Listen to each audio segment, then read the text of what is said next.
Film ini mengisahkan sebuah keluarga yang sedang berlibur ke villa pribadi sampai akhirnya peristiwa mengerikan pun terjadi ketika tetangga yang datang dan meminta beberapa butir telur. Lantas, apa yang terjadi? Sebelum lanjut, perkenalkan nama saya Verlin dan selamat datang di channel Verlin House.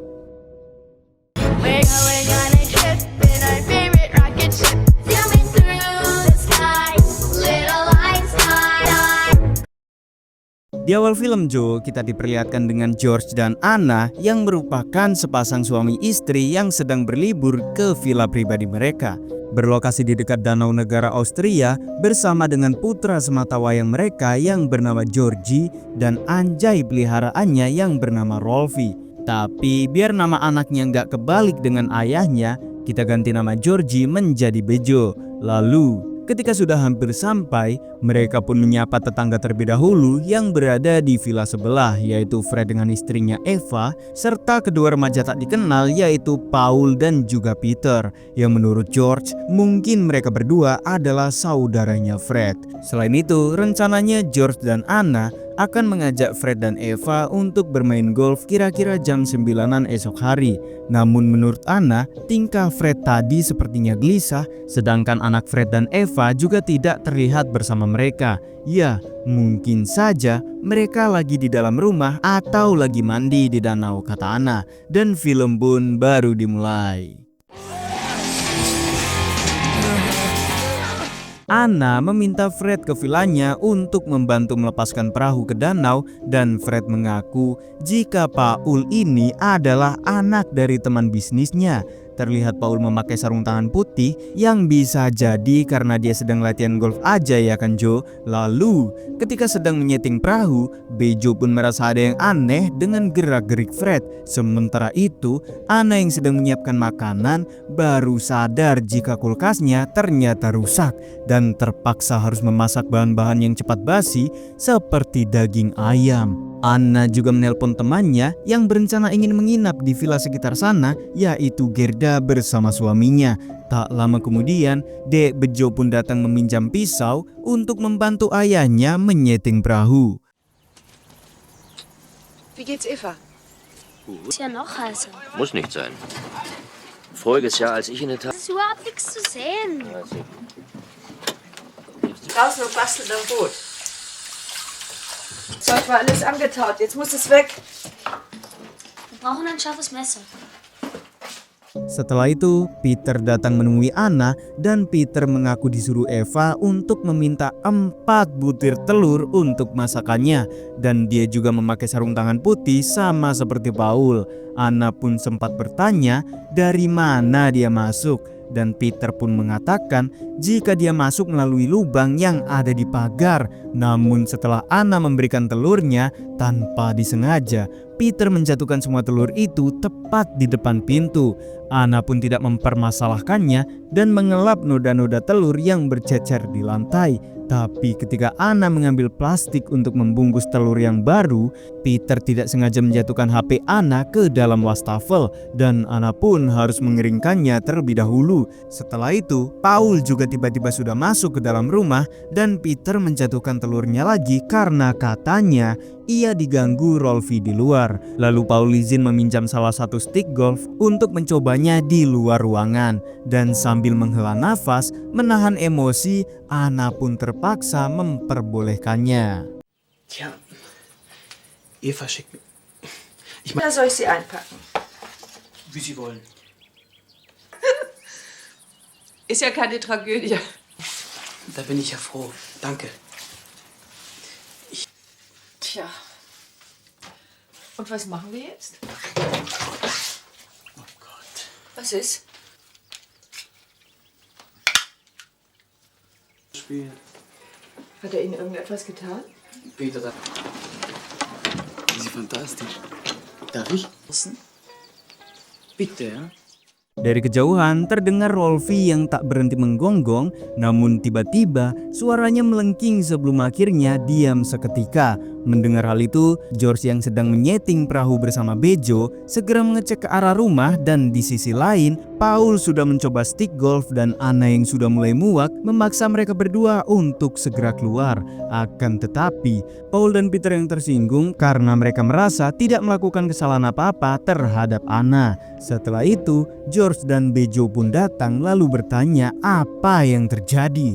Paul dan Peter pun beralasan jika mereka ke sana hanya untuk meminta sebuah telur, tapi Anna tiba-tiba mengusirnya.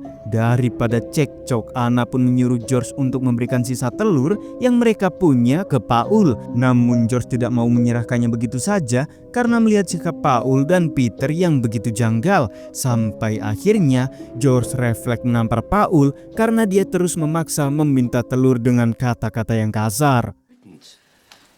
Ich rechtfertige mich nicht vor diesen. Sie hat ihm die Eier gegeben, der Hund ist an ihm hochgesprungen, er hat sie fallen lassen. Dengan bermodalkan tongkat golf, Paul menghantam lutut kanan George hingga patah dan menganggap perbuatannya tidak salah karena George duluan yang memulainya. Setelah itu, Paul menunjukkan bola golf yang masih bersih dan dia pun mengaku bahwa tadi ia menggunakan stick golf untuk keperluan lain yang ternyata. Sir, ihn hier in der Tasche. Wärmer, wärmer, heiß!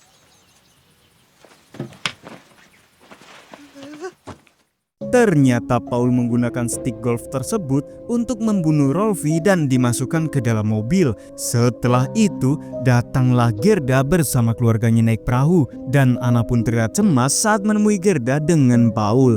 Mirip scene di awal film ketika Fred terlihat gelisah di dekat Paul dan juga Peter. Anna tak berani memberitahukan kekopetan dua remaja itu karena Paul mengancam akan menghabisi nyawa Anna dan sekeluarganya. Lalu ketika sedang ngobrol basa-basi, Gerda pun memberitahu vilanya yang tidak jauh dari sana. Dan Paul pun mengaku jika dia memakai sarung tangan putih karena tangannya sedang gatal-gatal terkena kadas kurap kudis. Ist Ihnen kalt? Nein, Aufrichten des Masts etwas verrissen. Deswegen hat er sich hingelegt. Das Lied kommt sofort rüber. Roberts Sohn ist mit seiner kleinen... das alte Holzhaus mit dem Efeu. Genau. Dari sini kita sudah paham bahwa Paul dan Peter ini adalah dua remaja psikopat yang sengaja memakai sarung tangan agar tidak meninggalkan sidik jari. Lalu Anna membopong George ke sofa ruang tamu dan kaki kanannya sudah ditahan dengan kayu penopang agar kaki George bisa tetap lurus. Tapi brengkesnya, Paul mempersilahkan mereka untuk menghubungi polisi ataupun rumah sakit, yang jelas tidak bisa dilakukan karena HP Anna yang sudah rusak gegara diceburin Peter ke dalam wastafel. Setelah itu Anna pergi mengambil air ke dapur, namun tiba-tiba Paul sengaja mendorong Anna ke kaki George. Lalu Peter juga menginjak tepat di lukanya George, dan saking putus asalnya Anna pun hanya bisa menangis. Paul juga terus mengatakan jika mereka melakukan ini semua karena tadi Anna berusaha mengusir dan George juga menampar dirinya. Setelah itu, mereka pun mengaku sebagai dua pencandu narkoboy yang terbiasa merampok rumah orang-orang kaya untuk membeli barang haram tersebut. Dengan santainya, Paul bertaruh jika dalam 12 jam Anna dan sekeluarga akan tewas. Lantas setelah itu, Paul kembali menoleh ke kamera dan bertanya kepada kita apakah Anna dan sekeluarga bisa menang di permainan mereka. Namun Paul yakin jika kita sebagai penonton lebih berpihak ke keluarga Anna, ya kan Joe? Denken Sie, Sie haben eine Chance zu gewinnen? Sie sind doch auf Ihrer Seite, oder? Und dann hauen Sie uns aber kräftig den Hintern durch, ja? Setelah itu, Paul menutup kepala Bejo dengan sarung bantal dan berjanji akan membukanya jika Anna tilinjing. Paul juga menyuruh George untuk meminta Anna membuka bajunya. Jelas Anna pun menolak dan George juga memohon agar anaknya dilepaskan. Namun pada akhirnya dengan sangat terpaksa George meminta Anna menanggalkan bajunya satu persatu demi melindungi Bejo yang dari tadi disiksa. Setelah Anna memakai bajunya lagi, Paul pun menyuruh Peter membawa Bejo ke kamar mandi karena ngompol. Namun di kesempatan itu Bejo mencoba kabur lewat jendela di lantai 2 dan gak pakai lama Paul pun langsung mengikat kaki Anna dengan lakban agar dia tidak bisa lari kemana-mana, dan Paul pun keluar untuk mencari Bejo.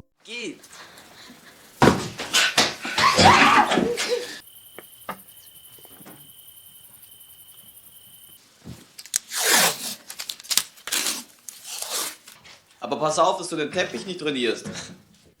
Karena pagar vilanya memakai sistem otomatis, jadi Bejo tidak bisa memanjatnya, dia pun terpaksa kabur lewat danau menuju ke vilanya Fred. Lampu di villa Fred otomatis menyala jika ada orang yang bergerak. Dan Paul pun tahu kalau Bejo kabur ke arah sana karena dia melihat lampu vilanya Fred yang menyala secara otomatis. Namun sebelum Budi datang, seluruh lampu villa mati, yang artinya jelas Fred dan sekeluarga sudah tewas dibunuh Paul dan juga Peter. Sementara itu, Anna sempat memohon kepada Peter agar membebaskan mereka dan Anna pun berjanji tidak akan melaporkan ke polisi tentang apa yang terjadi di hari itu. Namun, Peter yang memiliki jiwa perkopetan tidak menggubrisnya dan tetap melanjutkan penyiksaan.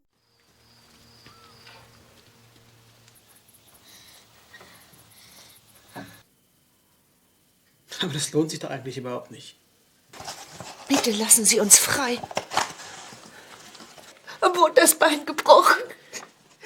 Agar tidak ketahuan lewat jejak kakinya yang basah, Bejo pun melepas sepatu serta baju outernya. Setelah itu, dia melihat seonggok shotgun di sana serta putri Fred dan Eva yang sudah tewas di kamar mandi. Lalu Bejo pun nekat mengambil shotgun tersebut dan mencari tempat untuk bersembunyi. Tapi sayangnya, Kommen Sie nicht näher.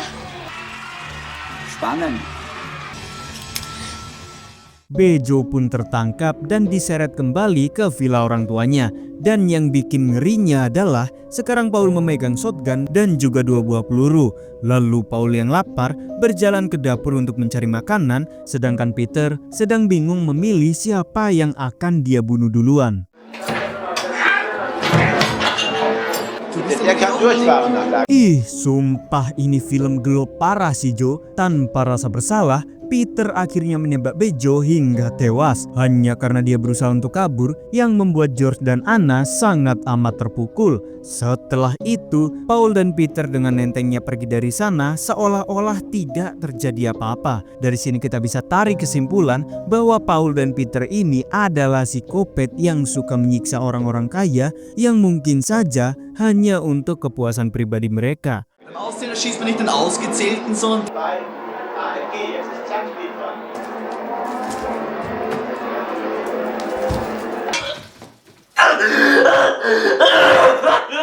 Setelah berhasil melepas ikatannya dengan pisau dapur, Anna pun menggendong George secara perlahan dan dia juga harus pergi mencari bantuan sendirian karena luka George yang sudah terlalu parah. Selain itu, HP Anna masih tidak bisa dipakai meski Anna sudah menguburnya di dalam beras. Sebelum pergi, George pun meminta maaf ke Anna karena liburan mereka berujung mengerikan. Bahkan anak mereka sampai tewas secara mengenaskan. Tangis Anna pun pecah dan mengatakan jika dia sangat mencintai suaminya itu. Sungguh scene yang begitu mengiris hati karena mereka berdua sudah terlihat sangat putus asa, Jo.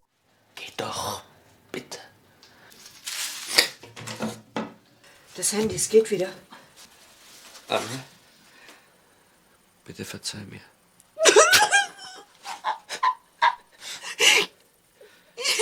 Karena sistem gerbangnya sudah dirusak oleh Paul dan Peter, Anna pun memotong pagar jeruji dengan tang dan berlari menyusur jalan setapak. Anna sempat berteriak ke vilanya Fred, tapi jelas saja tidak ada yang menjawab karena mereka sekeluarga sudah pada tewas. Sampai akhirnya Anna melihat mobil dari kejauhan dan dia pun bersembunyi terlebih dahulu karena takut mobil itu dikendarai oleh Paul dan juga Peter. Begitu memastikan mobil sudah lewat dan pengendara itu adalah orang lain, Anna pun segera berteriak untuk meminta tolong. Tapi sayangnya si pengendara itu tidak mendengarkannya dan tak lama kemudian ada mobil kedua yang melintas. Dan kali ini Anna pun langsung meminta bantuan, tapi ternyata di villa, George berusaha berjalan tertatih-tatih untuk menutupi mayat Bejo dengan menggunakan kain. Namun, dia sangat terkejut karena tiba-tiba ada bola golf menggelinding yang ternyata itu adalah psikopat Paul dan juga Peter yang sedang menyeret Anna balik ke villanya. Lalu di pagi harinya, tanpa banyak cacicu, mereka pun langsung membunuh George dengan pisau dan Anna hanya bisa terdiam bengong seolah-olah sudah tidak bisa menangisi apapun lagi. Dan Berengkesnya Paul masih mengolok-ngolok Anna dan menyuruh Anna berdoa dengan cara apapun yang dia inginkan. Akan tetapi, sontak Anna mengambil shotgun yang berada di samping dan langsung menembak Peter. Tapi ini yang terjadi.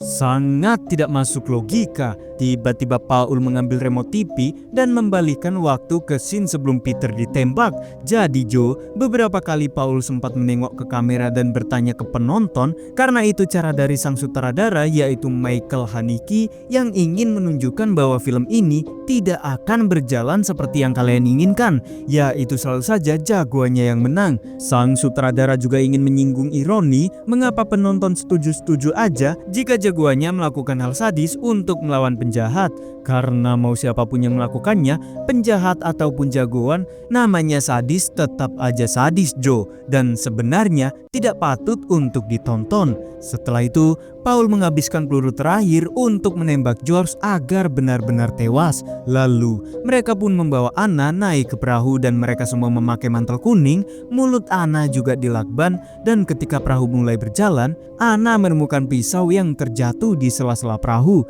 dan berusaha untuk mengambil pisau itu untuk memotong tali. Akan tetapi, Paul melihatnya dan Peter segera merebut pisau itu sampai akhirnya Joe. Ciao Bella. Dengan biadabnya Paul langsung mendorong Anna ke danau yang masih dalam kondisi terikat tanpa ada rasa bersalah sedikit pun. Dan setelah itu mereka berdua pun lanjut ngobrol aja Joe. Wie stellt sich das raus? Was weiß ich, es war so eine Art Modellprojektion im Cyberspace. Target Paul dan Peter selanjutnya adalah Villa Gerda. Dan lagi-lagi Paul beralasan meminta telur seperti sebelumnya. Ngerinya Paul kembali menengok ke arah kamera yang menandakan bahwa nasib keluarga Gerda akan sama kopetnya dengan keluarga Fred maupun George. Jadi apakah kalian tertarik untuk menonton film ini secara langsung? Kalau begitu jangan lupa subrek aja biar nggak ketinggalan video terbaru dari Fairly House.